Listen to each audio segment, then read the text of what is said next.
Hi hello வணக்கம் மக்களே. This video sponsored by school of business organisation Tiruvannamalai. இது நம்மளோட டிஜிட்டல் மார்க்கெட்டிங் கம்பெனிங்க. இதில் ஒர்க் பண்ண இன்ட்ரெஸ்ட் இருக்கவங்க ஸ்க்ரீனில் தெரியுற என்னோடய வாட்ஸ்அப் நம்பருக்கு கான்டாக்ட் பண்ணிக்கோங்க. வாங்க வீடியோக்குள்ளே போகலாம்.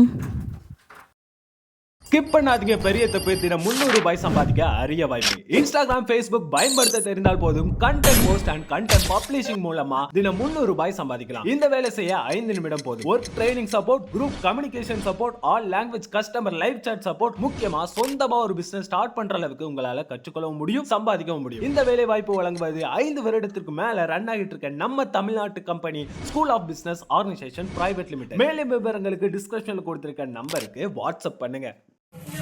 இன்றைக்கி என்ன வீடியோ அப்படின்னா, புளிச்சட்னி எப்படி செய்கிறதாங்க பார்க்க போகிறோம்.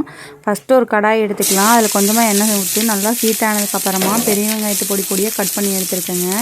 அதை நான் இதுக்குள்ளே ஆட் பண்ணிக்கிறேங்க. இப்போ இந்த இந்த புளிச்சட்னிக்கு வெங்காயத்தை நம்ம நல்லா வதக்கி எடுத்துக்கணும். பொன்னிறமாக வெங்காயம் வதக்குறதுல தாங்க புளிச்சட்னியோட டேஸ்ட்டே இருக்குது.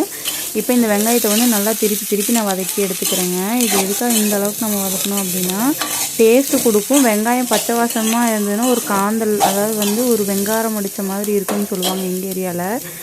அப்படின்னா என்னென்னா, ஒரு காரமான ஒரு காந்தல் அடித்த மாதிரி இருக்குன்னு சொல்லுவாங்க. வரமிளகாய் சும்மா ஒரு வடச்சட்டியில் போட்டு வறுத்த ஒரு காரம் வரும் இல்லையா, அதை ஒரு ஆயில் விட்டு வறுக்கும்போது அது ஒரு மாதிரி ஒரு வாசம் வரும்.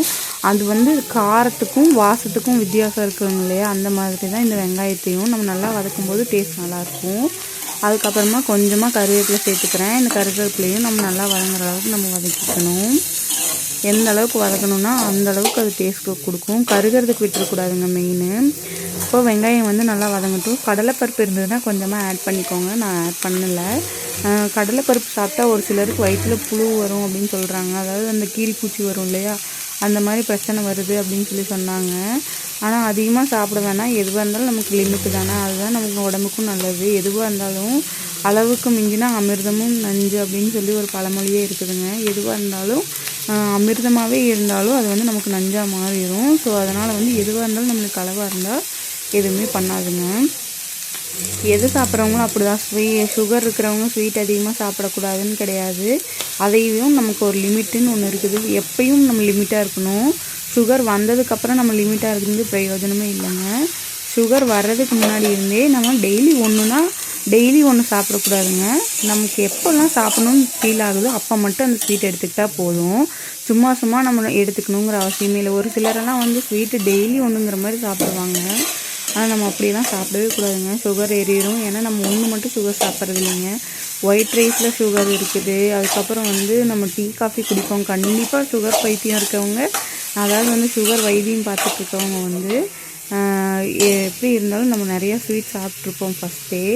அப்புறம் அவங்க எனக்கெல்லாம் ஸ்வீட்டை பார்த்தாலே 1 2ங்கிறது 3 4ன்னு உள்ளே இறங்கணுன்னு தான் தோணும். ஆனால் நமக்கு அது வெயிட்டும் போடும், உடம்புக்கும் அன்ஹெல்தி. அதை நம்ம ஸ்கிப் பண்ணிக்கணும். நம்மளோட வாயை என்னைக்கு கண்ட்ரோல் பண்ணுறோமோ அன்றைக்கி நம்ம உடம்பு ரொம்ப ஹெல்த்தியாக இருக்குங்க. இப்போ காரத்துக்கு 4 வரமிளகாய் சேர்த்துருக்குறேன். ஒரு 4-5 சின்ன தக்காளிங்க.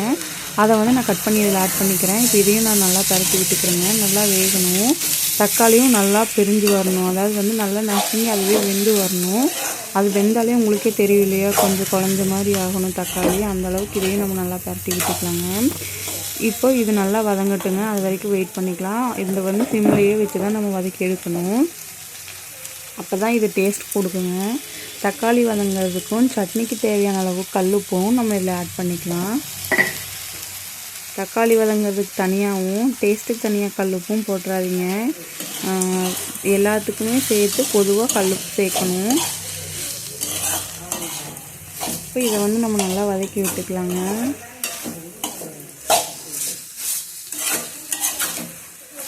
லெமன் ஊறுகாய் போட்டாங்க எங்கள் வீட்டில். அது நாங்கள் யூடியூப் சேனலில் வேறவங்களோட இதில் பார்த்து தான் நாங்கள் சமைச்சோம். அந்த ஊறுகாய் அவங்க எவ்வளோ கடுகு போடுறாங்க. கொஞ்சமாக கடுகு போட்டால் தான் அது நல்லாயிருக்கும் டேஸ்ட்டு.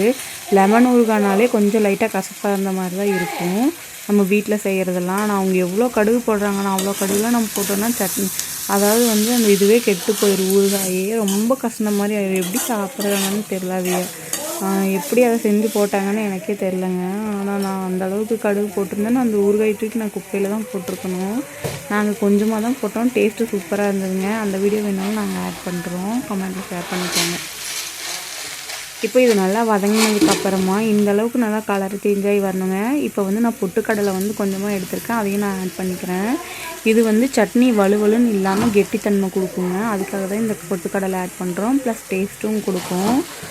பொட்டுக்கடலை சாப்பிட்றது உடம்புக்கு நல்லது தாங்க, நீங்கள் எடுத்துக்கலாம்.